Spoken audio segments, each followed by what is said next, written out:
Hello everyone, আজকে আমি আটা দিয়ে মজাদার ঝাল পরোটা বানিয়েছি। প্রথমে 2 কাপ আটা দিয়ে দিচ্ছি।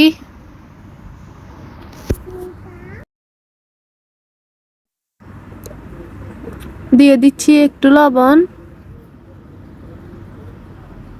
তারপরে দিয়ে দিচ্ছি একটু হলুদ, তারপরে দিয়ে দিচ্ছি মরিচ একটুখানি, তারপর একটা ম্যাজিক মশলা দিয়ে দিলাম।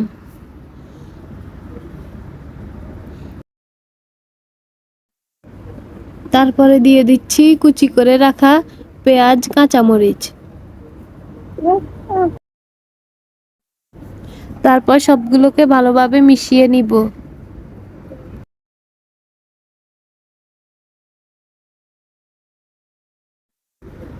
মেশানো হয়ে গিয়েছে, এখন পানি দিয়ে দিচ্ছি পরিমাণ মতো।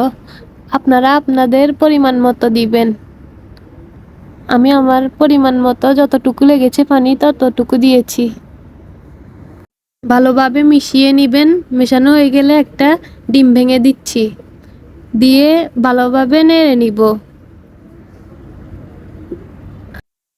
আস্তে আস্তে ডিমটাকে আটার সাথে মিশিয়ে নিচ্ছি। এই তো আস্তে আস্তে মেশানো হয়ে গেছে।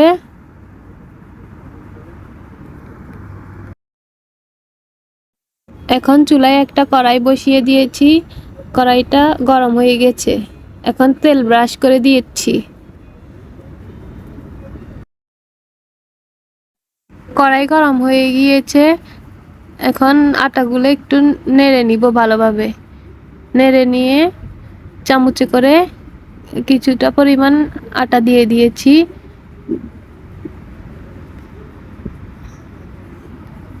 দেওয়ার পরে ভালোভাবে এটাকে গোল করে নিচ্ছি।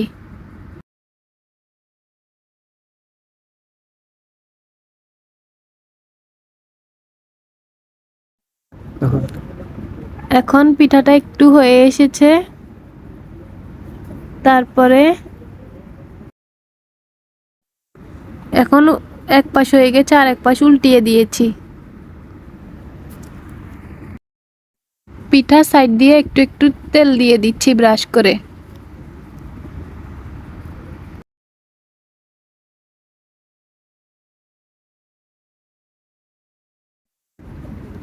আবার উল্টিয়ে দিচ্ছি।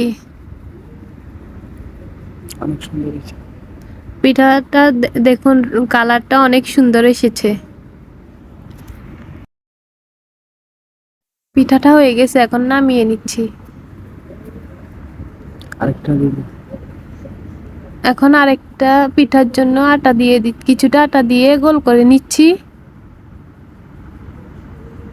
সুন্দর করে গোল করে নিব।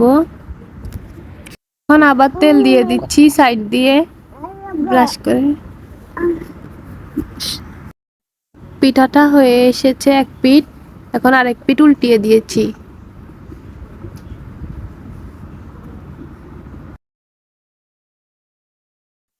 এক সাইড এভাবে হয়ে আসলে এক পাশ হয়ে গেছে, এখন উল্টিয়ে দিয়েছি। দেখুন পিঠাটার কালার অনেক সুন্দর এসেছে। এখন একটুখানি তেল ব্রাশ করে দিচ্ছি। দেওয়ার পরে কড়াইটা গরম হয়ে গিয়েছে। এখন আরেকটা পিঠার জন্য আটা দিয়ে গোল করে নিচ্ছি। গোল করা হয়ে গেছে। এখন পিঠাটা হওয়ার জন্য কিছুক্ষণ রেখে দিয়েছি এক পাশ হওয়ার জন্য। পিঠাটার এক পাশ হয়ে গেছে, এখন আমি আরেক পাশ উল্টিয়ে দিয়েছি। কিছুটা পরিমাণে তেল ব্রাশ করে দিচ্ছি। ভিডিওটা স্কিপ না করে সবাই দেখবেন। দেখুন পিঠাটা অনেক সুন্দর কালার এসেছে। পিঠাটা হয়ে গেছে, এখন নামিয়ে নিচ্ছি। দেখুন পিঠাগুলোর কালার অনেক সুন্দর এসেছে। এভাবে ঝাল পরোটা বানিয়ে খেলে আপনাদের থেকেও অনেক ভালো লাগবে।